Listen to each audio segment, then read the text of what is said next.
মধ্যপ্রাচ্যের চলমান ইরান যুদ্ধ গড়িয়েছে চতুর্থ সপ্তাহে। যুক্তরাষ্ট্রের প্রেসিডেন্ট ডোনাল্ড ট্রাম্প যুদ্ধবিরতিতে কথা বললেও ভিন্ন কথা বলছে ইরান। এরই মধ্যে যুদ্ধ থামাতে বিশ্ব নেতারা মধ্যস্থতাকারী হিসেবে দায়িত্ব দিয়েছে ভারতের চিরশত্রু পাকিস্তানকে। তাহলে যুক্তরাষ্ট্রের সাথে পাকিস্তানের বন্ধুত্ব আর ভারতের সাথে দূরত্ব কি দক্ষিণ এশিয়ার আধিপত্যে নতুন বার্তা দিচ্ছে? বিস্তারিত জানাচ্ছেন তৌফিকুল আশিক।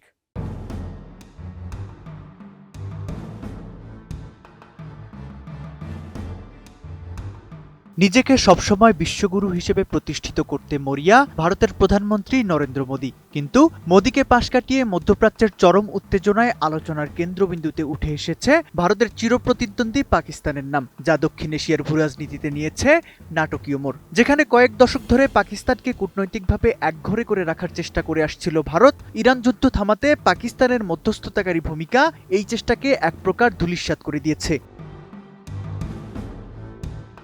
এমন তথ্যই উঠে এসেছে ভারতীয় অনলাইন সংবাদ মাধ্যম দ্য ওয়ারে। এতে বলা হয়েছে, স্বাধীন ভারতের কূটনৈতিক ইতিহাসে এটি অন্যতম এক অস্বস্তিকর মুহূর্ত, যখন বৈশ্বিক পরাশক্তি আমেরিকা ও আঞ্চলিক শক্তি ইরানের মধ্যে সংঘাত ঠেকানোর প্রশ্ন এসেছে, তখন ট্রাম্প প্রশাসন ভারতের দরজায় নয় বরং কড়া নেড়েছে পাকিস্তানে। এটি স্পষ্ট সংকেত দেয়, ট্রাম্প প্রশাসনের কাছে দক্ষিণ এশিয়ায় পাকিস্তান এখনও গুরুত্বপূর্ণ রাষ্ট্র।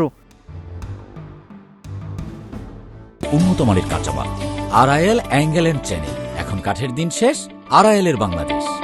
ভারতের কূটনৈতিক নাজুক অবস্থার পাশাপাশি মোদির ব্যক্তিগত ইমেজের জন্য এটি বড় এক ধাক্কা। বছরের পর বছর ধরে প্রবাসী সমাবেশ আর জমকালো অনুষ্ঠানের মাধ্যমে ভারত নিজেকে বৈশ্বিক সংকটের সমাধানকারী হিসেবে তুলে ধরেছে, অথচ বর্তমান সংকটে ভারতের অবস্থান কেবল নিজেদের জ্বালানি সরবরাহ রক্ষা আর নাগরিক নিরাপত্তা নিশ্চিত করার মধ্যেই সীমাবদ্ধ।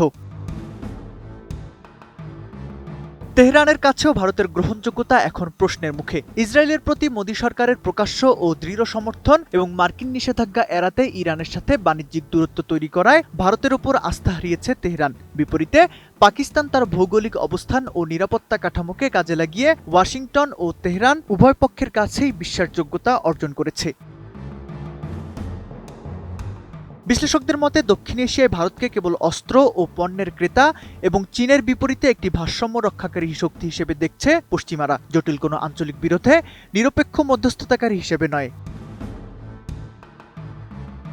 সব মিলিয়ে ভারত যখন দক্ষিণ এশিয়ায় নিজেদের আধিপত্যের বড়াই করছে আর বৈশ্বিক নেতা দাবি করছে, ঠিক তখন কূটনৈতিক চালিকা শক্তিতে পরিণত হয়েছে সংকটে জর্জরিত পাকিস্তান। 12 বছরের দীর্ঘ শাসনে মোদির তৈরি করা পাকিস্তান বিচ্ছিন্ন করার ন্যারেটিভ এখন উল্টো ভারতের দিকেই অভিশাপ হয়ে ফিরে আসছে। Taufiqul Ashik, ATN news.